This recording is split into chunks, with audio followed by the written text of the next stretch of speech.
Fair practice code के अनुसार यदि कोई बोरोअर किसी फाइनेंशियल इंस्टीट्यूशन या बैंक से लोन लेती है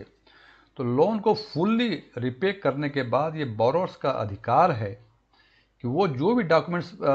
मूवेबल या इमूवेबल प्रॉपर्टी के डॉक्यूमेंट्स बैंक में है उसको वो वापस ले ले, और फाइनेंशियल इंस्टीट्यूशंस या बैंक्स या जो टेक्निकली रेगुलेटेड एंटिटीज़ बोलते हैं उसकी जिम्मेदारी है वो मूवेबल या इमूवेबल प्रॉपर्टी के डॉक्यूमेंट जो भी उनके पास हैं उस बोरोअर को बिना कोई देरी किए वापस कर दे। लेकिन इस मामले में different financial institutions different delivery practice को अपनाते हैं। जैसे कोई बैंक, कोई फाइनेंशियल इंस्टीट्यूशन ये कहता है कि वो उस शाखा से अपने डॉक्यूमेंट को लें जहाँ से उनका लोन सर्विस हुआ है।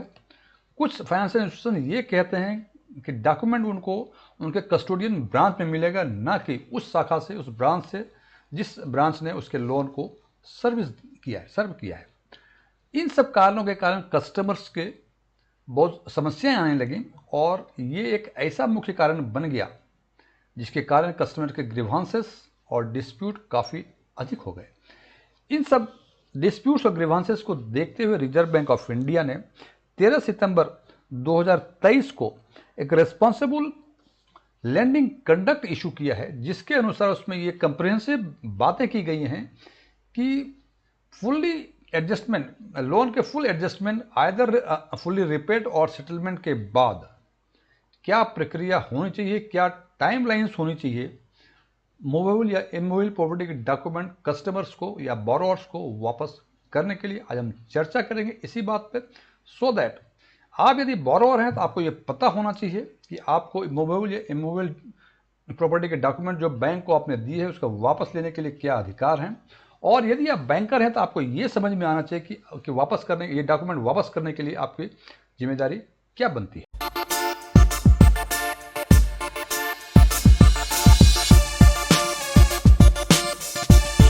यदि मेरा ये वीडियो आपको पसंद आए इसे लाइक करें, अपने फ्रेंड्स के साथ शेयर करें। कुछ चीज़ें अच्छी लगी हो कमेंट करके बताएं, कुछ चीज़ें अच्छी नहीं लगी हो इसके बारे में ज़रूर बताएं। और यदि आप पहली बार हमारे चैनल को विजिट कर रहे हैं तो सब्सक्राइब करें और बगल में बेल आइकन को जरूर दबाएं ताकि हमारे सभी नए वीडियो की नोटिफिकेशन आपको लगातार मिलती रहे। S1 टैक्सविन में आपका एक बार फिर से स्वागत है। मेरा नाम DM झा है। RBI के इस गाइडलाइन के अनुसार return of original movable immovable property documents तभी होंगे जब बोरोअर्स ने फुल रिपेमेंट कर दिया हो या फुल सेटलमेंट हो गया हो। इसका मतलब यदि fully without any settlement repay कर दिया है तो उसमें तो देना ही देना है डॉक्यूमेंट आपको, उसके लिए गाइडलाइंस है। और या नहीं तो यदि सेटल हुआ है किसी सेटलमेंट के थ्रू, उसमें जो सेटलमेंट अमाउंट है वो फुल्ली रिपे कर दिया हो तो ये अधिकार बनता है बोरोअर्स का कि वो ओरिजिनल में मूवेबल या इमूवेबल प्रॉपर्टी के डॉक्यूमेंट जो भी बैंक के पास या रेगुलेटेड एंटिटीज़ के पास हैं उससे वो वापस ले। और बैंक का काम है कि सबसे पहले फुल्ली रिपेमेंट के बाद या फुल्ली सेटलमेंट के बाद, सेटल अमाउंट रिपेमेंट के बाद सबसे पहला काम है कि यदि उसने किसी रजिस्ट्री में उस प्रॉपर्टी के अगेंस्ट कोई रजिस्टर्ड चार्ज किया है तो सबसे पहला काम उस चार्ज को रिमूव करे, और चार्ज रिमूव करने के बाद ओरिजिनल जो डॉक्यूमेंट है चाहे मूवेबल के हों या इमूवेबल के हों वो उसको वापस करे। और वापस करने की जो टाइम लिमिट है वो है 30 दिन from the date of settlement, date of payment fully repayment और fully settlement payment of fully settlement amount. मतलब जिस दिन या तो पूरा पैसा जमा करा दिया हो या सेटलमेंट अमाउंट का पैसा पूरा जमा करा दिया, उसके 30 दिनों के अंदर ये दो काम बैंक को करने होंगे। चार्ज रिमूव करना पड़ेगा और ओरिजिनल डॉक्यूमेंट चाहे मूवेबल का हो या इमूवेबल प्रॉपर्टी का हो उसको वापस करने होंगे। इसके बाद जब डॉक्यूमेंट वापस करेंगे तो आपको कस्टमर को ऑप्शन देना पड़ेगा कि वो डॉक्यूमेंट की डिलीवरी कहाँ से लेगा।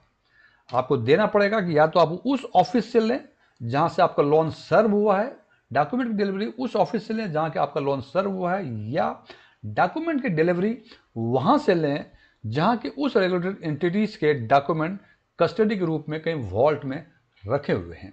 ये ऑप्शन देना पड़ेगा at the convenience of the customer.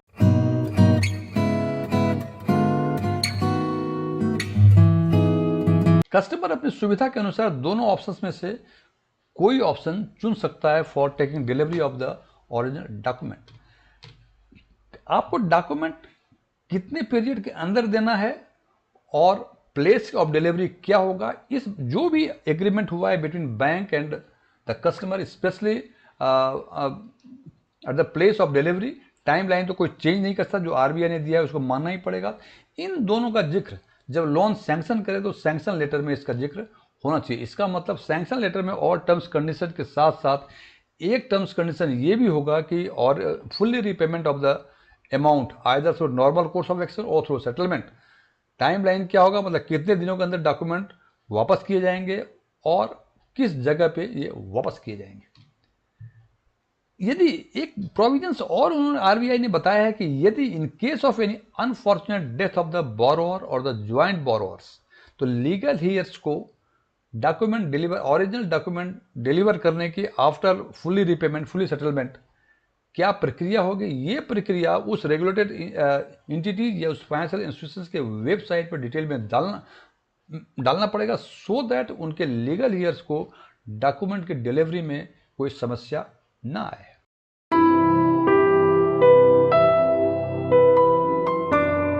अब हम बात करते हैं कि यदि आपने जो टाइम लाइन है, टाइम लिमिट है 30 days from the settlement of the account,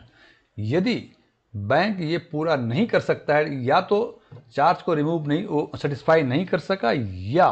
वो डॉक्यूमेंट के डिलीवर नहीं कर सके, तो इन दोनों में से कोई भी एक काम, either in delay in returning, और सेटिस्फेक्शन ऑफ चार्ज, इन दोनों में से कोई एक काम भी नहीं होता है और इसके कारण डिले होता है डॉक्यूमेंट को डिलीवर करने में, और ये कारण the delay is attributable to the regulated entities, मतलब ये जो डिले होता है ये रेगुलेटेड एंटिटीज के कारण होता है। उस परिस्थिति में रेगुलेटेड एंटिटीज या फाइनेंशियल इंस्टीट्यूशंस को 5,000 रुपये per day as a compensation borrower को देना पड़ेगा from the 31st day of the date of full settlement of the account. और यदि किसी परिस्थिति में वो डॉक्यूमेंट, ओरिजिनल डॉक्यूमेंट जो बैंक के पास रखे हुए थे, वो लॉस हो गए या डैमेज हो गए आइदर फुल्ली और पार्टली,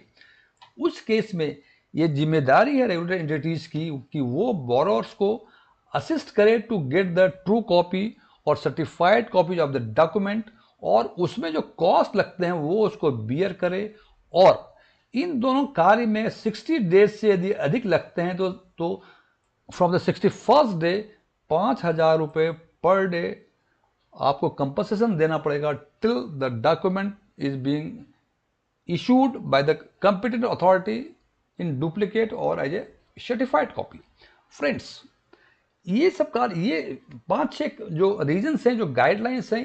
ये गाइडलाइंस बोरोअर्स के लिए भी है और हमारे जो बैंकर्स व्यूअर्स हैं उनके लिए भी है, सो दैट बोरोअर्स को अपने अधिकार की जानकारी मिल सके कि उसको डॉक्यूमेंट कब तक मिलने चाहिए, डॉक्यूमेंट यदि टाइम लाइन के अंदर नहीं मिलता है तो क्या कंपनसेशन को क्लेम करना चाहिए, और बैंकर्स को भी जानना चाहिए कि उसकी जिम्मेदारी क्या है। यदि एक बार लोन एडजस्ट हो गया, फुल्ली रिपेड हो गया, either through normal settlement, normal payment और थ्रू सेटलमेंट, तो बैंक की जिम्मेदारी क्या होती है डॉक्यूमेंट को डिलीवर करने के लिए। Thank you.